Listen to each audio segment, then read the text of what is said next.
Welcome to the Retirement Roadmap Show with our host, David Nagy, and myself, your co-host, Tony Shore.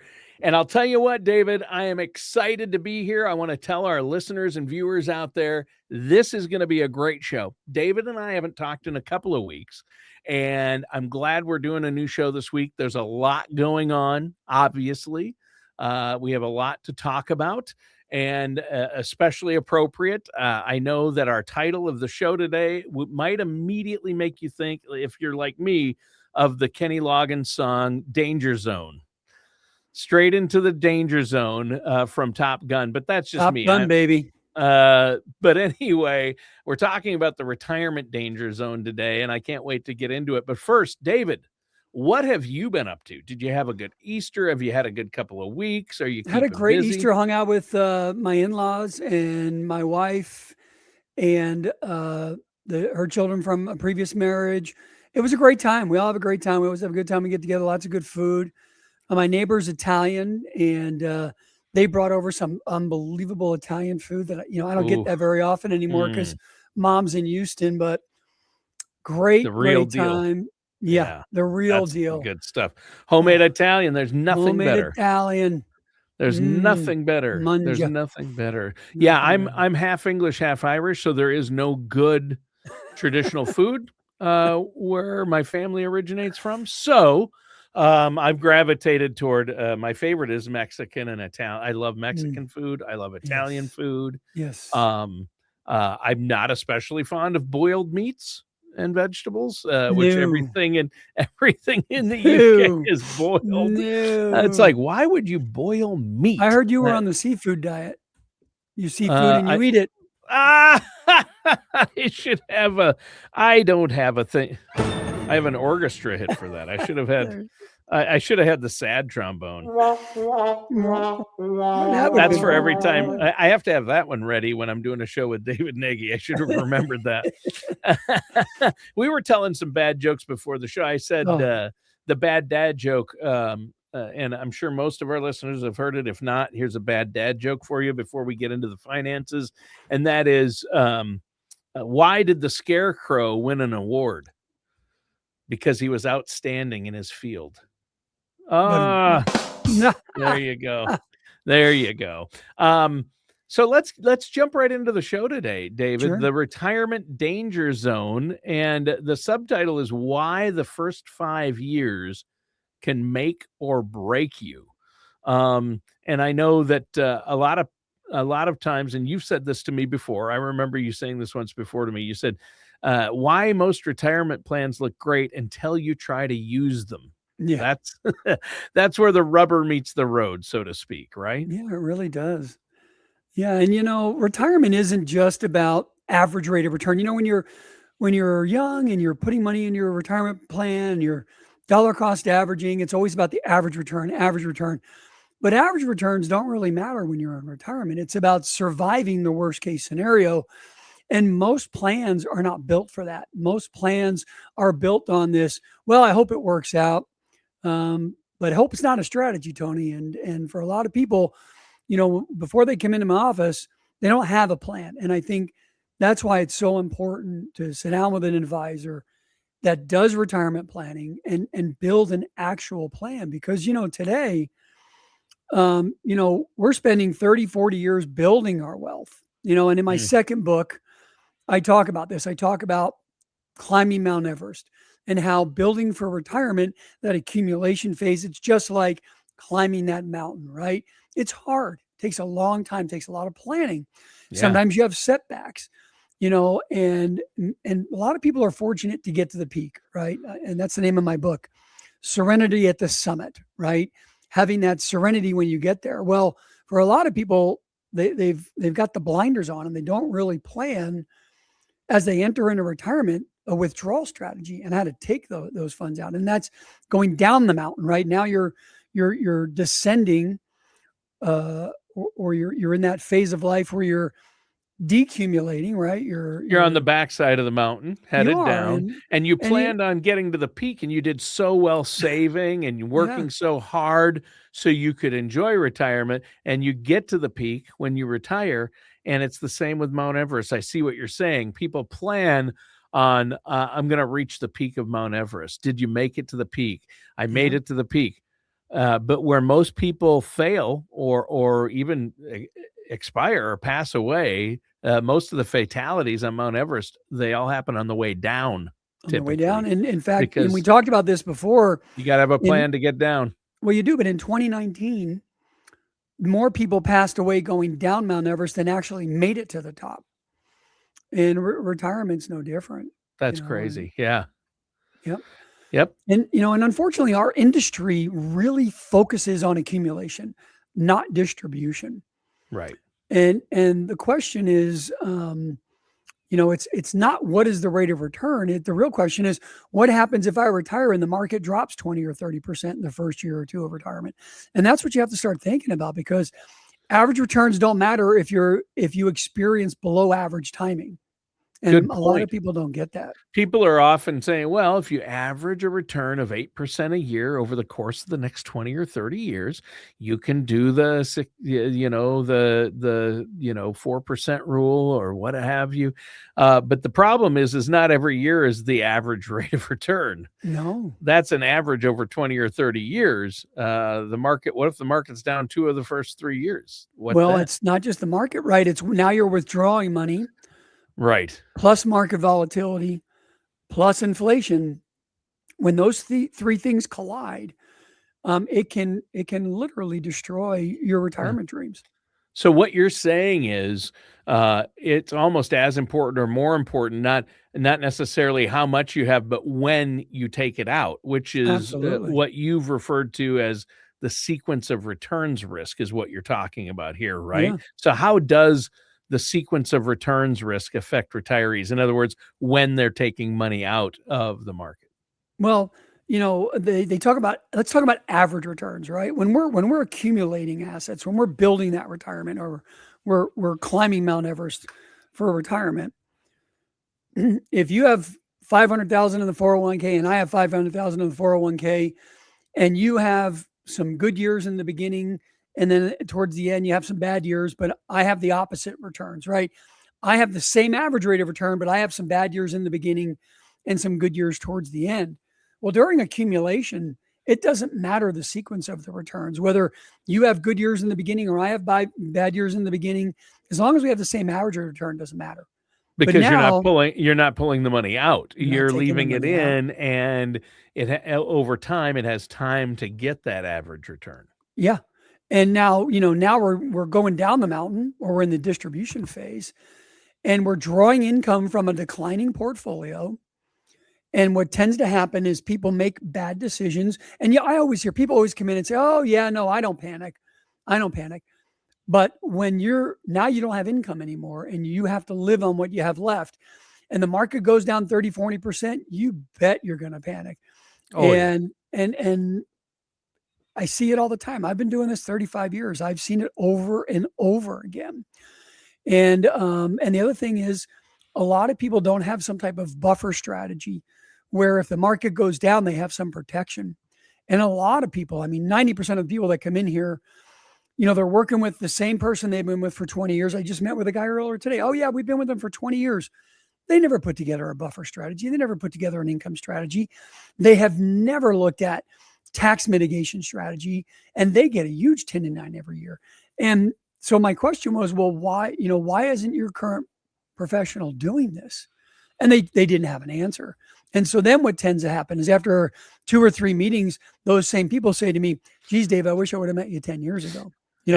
I wish I would have been to your workshop a long time ago. And I wish I would have met you a long time before that, about 40 years ago for me. But yeah. Me too. But the market doesn't have to crash for you to fail. Just a couple of bad years at the wrong time can be detrimental. Yeah. So why do most plans fail in real life? Well, Tony, here's the problem. You go to most advisors and the plan looks great on paper, but the biggest risk isn't the market. It's how you react to it. And it's how you take the money out of the account when you take it out. And, it's one of the reasons I don't use the Monte Carlo projection. The Monte Carlo simulations can really be manipulated to make the numbers look better than they are. And And ultimately, these Monte Carlo projections do not equal what happens in real life and real life behavior when things go wrong. So the Monte Carlo projections and a lot of these projections that I see is they assume that you won't panic, you won't change your spending habits, and that markets behave normally. But unfortunately, most of them don't have an income strategy, just withdrawals. They rely too much on the market, no downside protection, and then no tax strategy. And this is really a recipe for disaster. Yeah. Yeah, that's huge. That is, and I love the Monte Carlo projections. That's interesting. So, you have to have a strategy, and like you keep saying, Yeah. hope is not a strategy, is it? No, Yeah. no, hope is not a strategy. But most retirement plans are built on hope, and that's not Yeah. a strategy. In fact, we had a client, there's the Ivan Kowalski scenario. I've never heard of that. Yeah, in his late 50s, 1.5 million, been with his advisor for 20 years, but the portfolio was heavily growth oriented. The clients that just came in, I had two clients today, almost identical situation. One of them had more money, but both of them heavily growth oriented, 80 to 90% equities, way over concentrated in technology. And I'm sure a lot of our listeners are going, yeah, that sounds like my portfolio, right? Yeah, and I'm sure if most people knew what they had, if people know, some people do know what they have in IRAs or 401ks or stocks. A lot of people just have this huge 401k or IRA out there growing and growing, and they have no idea what's actually in it No either. So, idea. yeah. And there's no income plan, there's no tax strategy. And here's what goes on in their head, right? Well, I've done well. He's grown my money. I'm really happy with what he's done. I'll be fine. And he says I'm on track. And if I just take 4 or 5% a year, I'll be fine. But what's actually true is there's no protection if the market drops. There's no Especially guarantee. early. Like, Especially yeah, if it early. happens early, it Oh, compounds the problem, and that's the yeah, sequence of lights returns out. risk. Yeah. Lights out. Yeah. No guaranteed income floor. Withdrawals 100% dependent on the market. And it's emotionally untested. They've never been in these waters before. They've never been retired. They've never had to take from the portfolio. Right. And so, the market drops 20% in 1 or 2 years, portfolio's down, still taking in income. And that's when fear kicks in.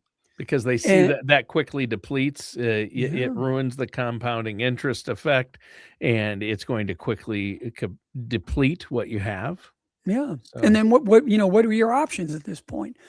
Right? You're gonna have to stop taking money out of the portfolio or dramatically reduce your lifestyle, or just sell at a loss and lock in the damage. Now you have yeah, no that's usually one of the confidence. worst things you can do depending I on your saw this situation.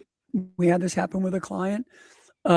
He sold his business, um, retired, paid off the house, cash, $2 million, Oh. paid off the house. He was only paying 2.25% on the Oh. mortgage.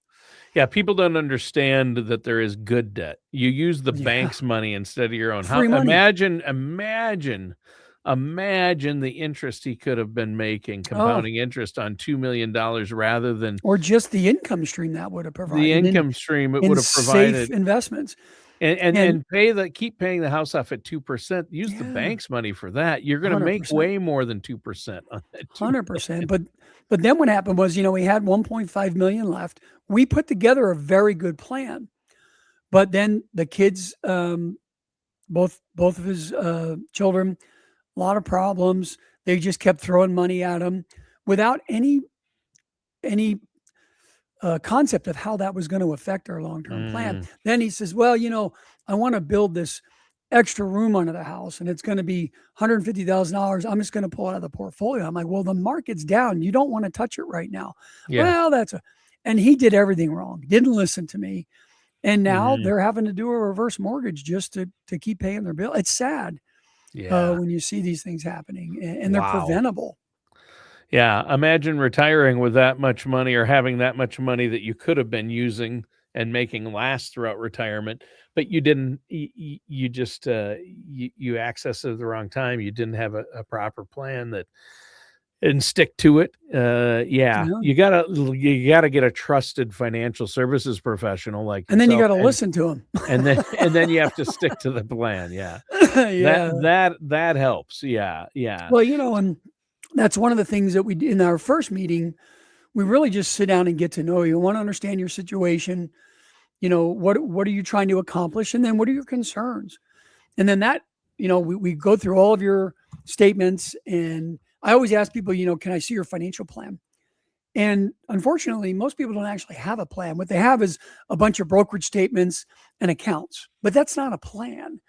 right. And so once we are done that first meeting, my entire team reviews everything, and then our case design team carefully reviews everything and thoroughly builds a customized written plan for each and every client that we meet with. And then in that second meeting, that's when we do our analysis meeting, where the clients come in and we go over what they're currently doing versus what we think would work well as they go into retirement. And we make recommendations and discuss putting that into action. And in the third meeting, we actually go through the recommendations in order of priority, in order of the client's priority of what's most important, what they're most concerned about. And then they've got a bulletproof plan. Yeah, there you go. And that's what it's about, is having a bulletproof plan. It's not that, like the Ivan, you said, it's not a bad plan. It's an incomplete plan, or Yeah. you didn't stick to the plan. So, Well, most people stick to the plan. That one example I gave was a good plan. You just didn't stick to it. yeah, there you go. But most people, once we do the plan, they work very well. And so you just have to have a good plan, because look, you only get one shot at retirement. There's no do-overs. And if you get the first few years wrong, it's going to be bad. Yeah. Yeah. So you need you need to have the right positioning. You need to have confidence, don't you? Absolutely. Confidence versus uncertainty, engineered income versus just guessing and hoping. And again, planning, actually having a plan versus hoping Sure. it's all going to work out. Well, yeah, you can hope for the best, but you still have to plan for the worst, right? 100%. Yep. I Right? always tell people, when they come in, we'll use an average return of 5%, 5.5. Yeah. I'll use an inflation rate of 3.5. And I do that because I want to underpromise and overdeliver. And so year after year, when people come in, they always have way more money than we projected, because we're projecting for the worst case scenario. And that's really how you have to start looking at it. Yeah. It reminds me, when you're saying that, it reminds me of a phrase my grandpa Whelan always said on my mom's side. Grandpa Whelan always used to say, Grandpa, can we go to the spring today and get water? Because I used to love doing that. Or, Grandpa, can I ride on the tractor with you? And his response would be, Lord willing, and the creek don't rise, he would say. And so, but David, a plan with you is, obviously the Lord has to be willing, because man, what happens is man plans, God laughs. But the creek don't rise. Your answer is going to be yes, even if the creek rises. Exactly. Lord willing, and no matter whether the creek floods, whether we have a flood or don't have a flood, you're going to be set, because we have a plan, and we're planning for the flood. We always plan for the flood. Yep, that's really good. I think that's amazing. So I think this is great. Any final thoughts before we go today? Well, for those of you that would like a free second opinion, everything we do here in order to build that relationship and the foundation of a good relationship is complimentary. So if you'd like to schedule a complimentary review, call my office, 619-460-9433, 619-460-9433, or go to our website at srswealthmanagement.com, srswealthmanagement.com. Because remember, if your retirement plan only works when the market cooperates, that's not a plan. Right. Exactly. Great show today. Great thought. A great ending note right there, David. And listeners and viewers, thanks for tuning in. That does it for today's episode of the Retirement Roadmap Show with our host, David Nagy.